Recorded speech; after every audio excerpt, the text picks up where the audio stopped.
Lebay dia Perak. Ini nak menegakkan benang basah ni.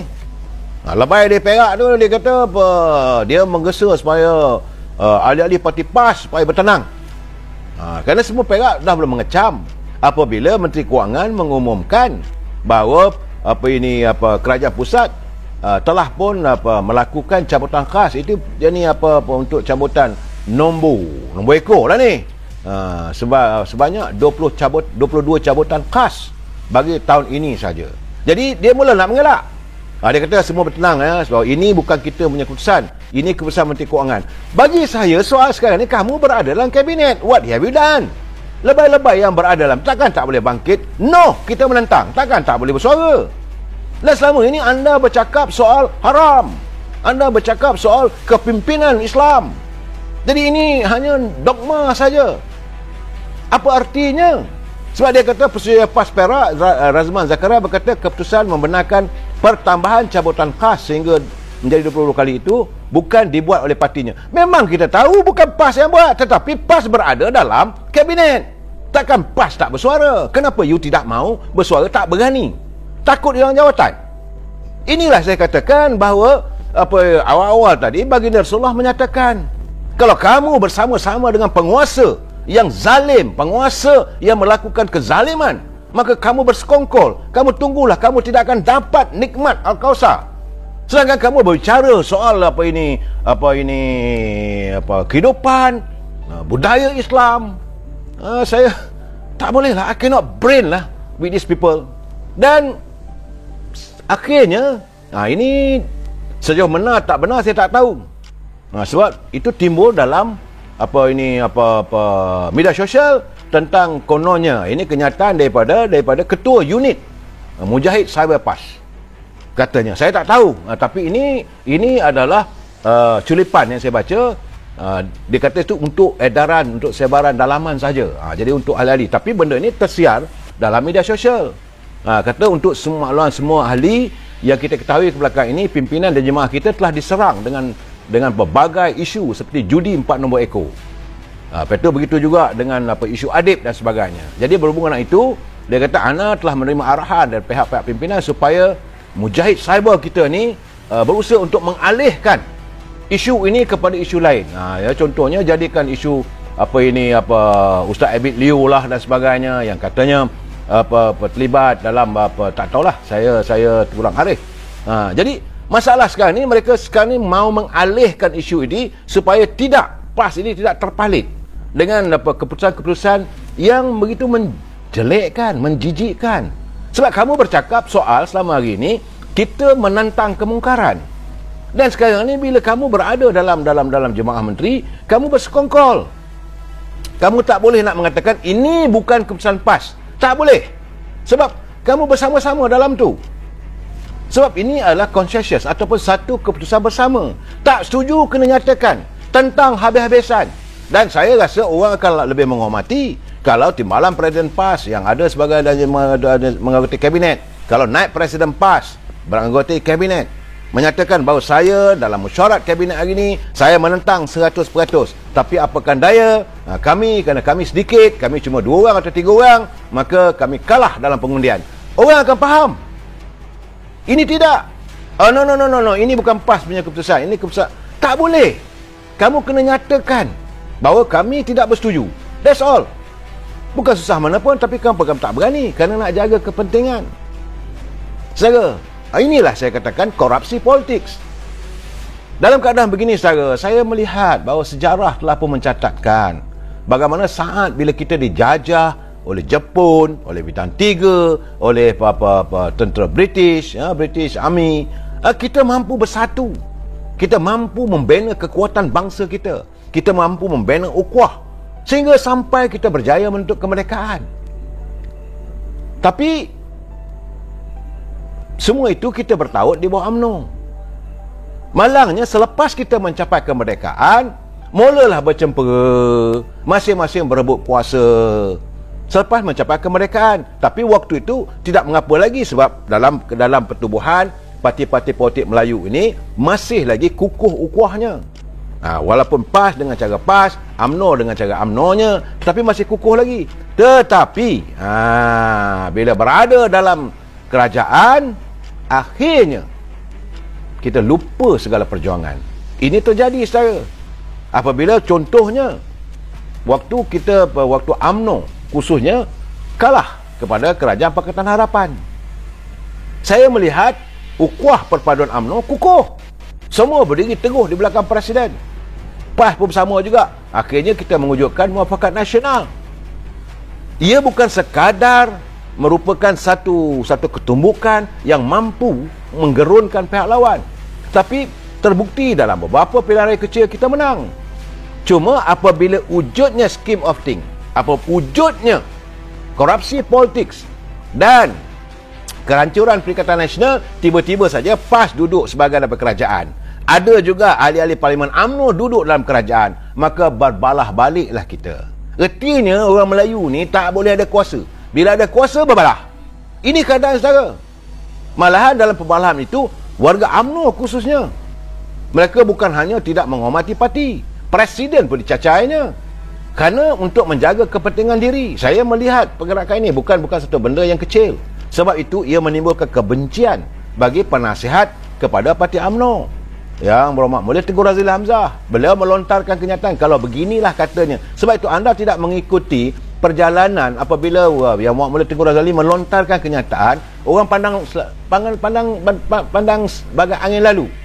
Ini cakap kuli, siapa nak dengar pun. Sedangkan beliau dah melontarkan waktu wujudnya muafakat nasional, dia kata PAS jangan main kayu tiga. Sebab dia dah nampak bahawa ini kita akan mendapat kerajaan, kita akan kembali berkuasa, kita akan jadi dominan di anjung kuasa Sri Perdana. Dia dah warning, tapi ini dilanggar. Maka PAS akhirnya menyertai Perikatan Nasional. Itu bab PAS, tak ada masalah lah dengan lebay-lebay ni. Masuk pula UMNO ni, dia dah cakap tuguhkan ukhuwah kita. Akhirnya berapa orang ahli-ahli Parlimen UMNO yang kesedapan selama ini tak dapat jadi menteri, dah dapat jadi menteri, mula seolah mau meninggalkan asas perjuangan parti. Akhirnya yang Muhammad Mulia Tengku Razili kata, kalau begini keadaannya, tinggalkan, berhenti, tarik diri. Itu dia dah bagi tahu, dia dah bagi nasihat sebagai pengerusi jawatan kuasa penasihat kepada UMNO. Beliau melontarkan, dia kata sudah sampai masanya agar UMNO meninggalkan kerajaan Perikatan Nasional. Waktu itu dipimpin oleh Tan Sri Muhyiddin. Pun waktu itulah apabila Datuk Seri Presiden nak menyantuni, apabila UMNO melalui Perhimpunan Agung menyatakan kenyataan mereka bahawa mereka tidak lagi bekerjasama dengan PBM, waktu itulah berlakunya perpecahan yang paling teruk dalam UMNO. Berlaku puak-puak, malahan Presiden disinggung. Udah wujud pula usaha supaya Presiden ini dilawan, Presiden ini disingkirkan jawatannya. Mulalah wujud kluster mahkamah lah, kluster itu, kluster ini, perpecahan yang terlalu teruk dalam UMNO berlaku. Semua kerana korupsi politik. Semua ini punca daripada perebutan untuk mendapat kuasa. Bila ada kuasa, maka mereka senang untuk mencari kekayaan, bukan untuk perjuangan rakyat, untuk tembolok mereka, keluarga mereka. Sebab itu akhirnya pada tanggal 20 bulan yang Muhammad Mulia Tengku Razili, dia dah kecewa yang amat sangat.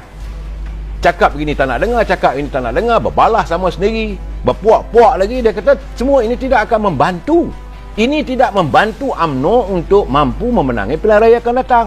Jadi kalau begitu, apalah artinya saya menjadi penasihat? Sebab itu beliau meletak jawatan sebagai pengerusi Majlis Penasihat UMNO.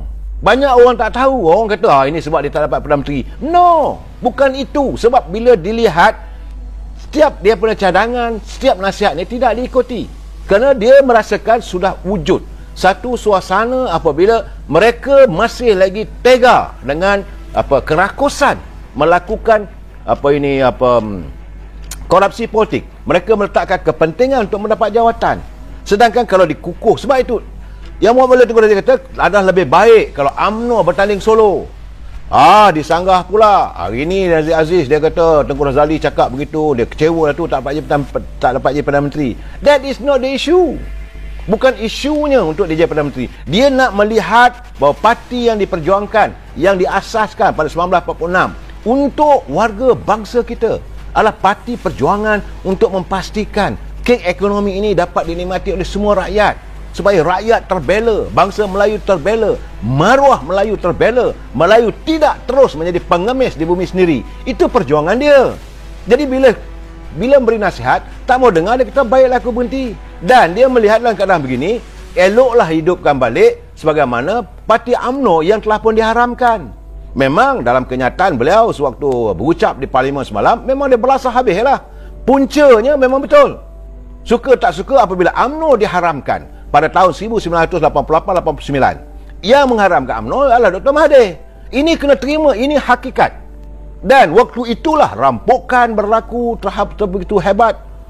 Malahan syarikat-syarikat yang dibina oleh beliau untuk kepentingan parti UMNO dirampok sebegitu rupa. Ada untuk mengayakan kalangan kroni. Akhirnya semua syarikat-syarikat itu hilang. Sedikit demi sedikit. Malahan yang paling mengecewakan beliau apabila beliau melihat keunggulan Petronas juga cuba diganggu gugat, sedangkan beliau melihat inilah satu-satunya harapan warga bangsa kita, bukan hanya warga bangsa Melayu, untuk rakyat semuanya. Inilah keadaan sebenarnya. Ya, jadi sebab itu beliau merasakan itulah kalau begini keadaannya, dia kata lebih baiklah dia tinggalkan UMNO. UMNO yang ada, iaitu UMNO yang dilahirkan oleh Tun Dr. Mahathir. Sebab itu dia kata dia balik-balik pada UMNO lama lah. UMNO lama itu kalau boleh dihidupkan semula, dia kata eloklah orang Melayu bertaut di bawah UMNO yang lama. Kerana perjuangannya jelas. UMNO dulu tidak berebut untuk dapat jawatan untuk mengkayakan diri sendiri. Saudara Roslan Elias kecewa bila Presiden bengok UMNO takut nak ambil. Presiden UMNO sendiri pun dalam keadaan sekarang ni, kalau dia ambil tindakan pun tidak akan berjaya. Saudara lupa, saya dapat melihat peristiwa pada 7 bulan ke 8 bulan lalu dalam keputusan Majlis Tinggi UMNO. Majlis Tinggi UMNO tidak menamakan Datuk Ismail Sabri sebagai Perdana Menteri. Itu terpulang pada orang lain. UMNO tak ada ketetapan. Jadi dalam keadaan begitu, tentulah yang Tengku Razali melihat bahawa kegelojohan ahli-ahli Parlimen UMNO, sebab beliau berada sama dalam mesyuarat itu, melihat kegelojohan 5-6 orang ahli Parlimen UMNO yang dilihat menguasai orang lain hanya kerana mereka mempunyai kuasa, mereka bergelar menteri, mereka boleh memberi ghamimah. Jadi Presiden pun mereka sanggup belakangkan. Dan akhirnya saudara jangan lupa, sehingga saat ini kita tak boleh nak marah Presiden. Presiden tak boleh nak buat apa. Beliau bergelut dengan masalah mahkamah, dan beliau pula digelar kluster mahkamah. Bagi saya semua ini puncanya dari mana? Punca daripada 1988 lah.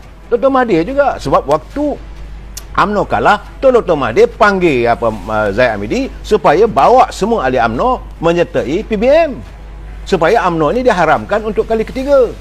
Tapi bila tak mahu buat begitu, maka timbullah kluster mahkamah dan sebagainya. Dia kata tak apalah, itu pilihan Presiden UMNO kita yang kukuh jati dirinya. Dia nak mempertahankan supaya UMNO ni tidak diharamkan.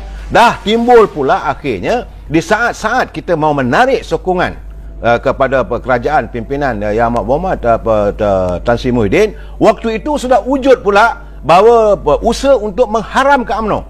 Kerana ROS kata mesti adakan persidangan, sebab waktu itu sudah ada gerakan untuk menyingkirkan Zahid Hamidi. Seandainya Datuk Zahid Hamidi masih lagi menjadi Presiden UMNO, maka sukar untuk mereka menguasai perangkat akar umbi. Mereka merasakan selagi Zahid Hamidi berada di anjung kuasa di Sri Perdana, di tingkat 38, susah untuk mereka mempengaruhi agar mengikut kehendak mereka.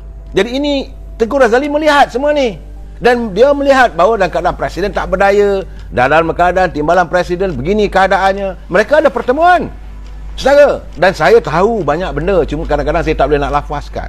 Kalau saya lafazkan benda-benda begitu, ini merupakan rahsia. Biarlah antara kita rahsia itu tersimpan. Tapi saya tahu, saya minta supaya saudara sentiasa mengikuti pencerahan saya. Sedikit-sedikit saya akan bagi pencerahan. Kekecewaan Tengku Razali bukan kerana tak dapat jadi Perdana Menteri, tapi kerana beliau melihat UMNO yang ada hari ini, okey, yang dianggotai oleh mereka-mereka yang sekarang ini cuba menghancurkan dari dalam. Dan mereka sekarang ini sedang bergerak serius untuk menghancurkan UMNO. Dan sebab dia kata, apakah apabila Yang Amat Berhormat Datuk Ismail Sabri menjadi Perdana Menteri, mengekalkan seluruh pimpinan yang daripada PBM itu yang terbukti sebagai kerajaan gagal, mampukah kita menang pilihan yang akan datang? Jadi dia melihat benda ini tidak akan terlaksana. Akhirnya UMNO akan tumbang sekali lagi. Dan jika UMNO kalah kali ini, beliau melihat bahawa inilah the end of it. Dan mereka sedang berusaha untuk menguburkan UMNO. Jadi sebagai persiapannya, maka dia kata sudah sampai masanya UMNO yang dulu diharamkan oleh Datuk Mahathir itu masih belum diistilahkan sebagai hilang daripada peta politik negara. Sebab itu dia mengatakan UMNO yang hilang sekarang dapat dijumpa balik dan perlu diwujudkan balik. Dalam keadaan begini, beliau mahu membina semula. Ini keadaannya saudara. Suasana sekarang ni, warga bangsa Melayu teruk berpecah. Dan pimpinan dari segi Pakatan Harapan senyum. Saya cakap terus terang, kalau ini keadaannya, kita masih berpecah. Kumpulan Ismail Sabri, satu lagi, yang ini semua pemudik-pemudik ni. Maklumlah Perdana Menteri, dan beliau sekarang ni dikelilingi oleh mereka yang dulu mengelilingi Tan Sri Muhyiddin. Mereka masih lagi berusaha untuk menyingkirkan siapa sahaja yang berada di anjung tingkat 38. Dia tak kisah sama ada Zaid Hamidi ke, Tok Mak Hassan ke, ini Khalid Nordin ke, semua ni akan disesah keluar. Dan kalau ini berlaku, kata Tengku Razli, apa lagi ada pada UMNO? Apa lagi harapan orang Melayu nak bernaung di bawah sebuah parti yang memperjuangkan tentang bangsa kita? Sebab lain tidak, mereka melihat bahawa jawatan dalam UMNO, jawatan dalam politik bukan untuk rakyat, melainkan untuk mereka mengkayakan diri mereka. Mereka melihat lompang-lompang. Sebab itu mereka merasakan inilah landasan untuk mereka mengaut kekayaan sebanyak mungkin. Jadi tak boleh terima keadaan begini. Sebab itulah beliau mengambil keputusan dengan kali keadaannya dia tarik diri, meletak jawatan. Saya yakin tentulah ada perbincangan antara dia dengan Presiden UMNO. Bagaimanapun, kita sambung lagi malam besok. Wabillahi taufiq wal hidayah. Assalamualaikum warahmatullahi taala wabarakatuh. Selamat malam.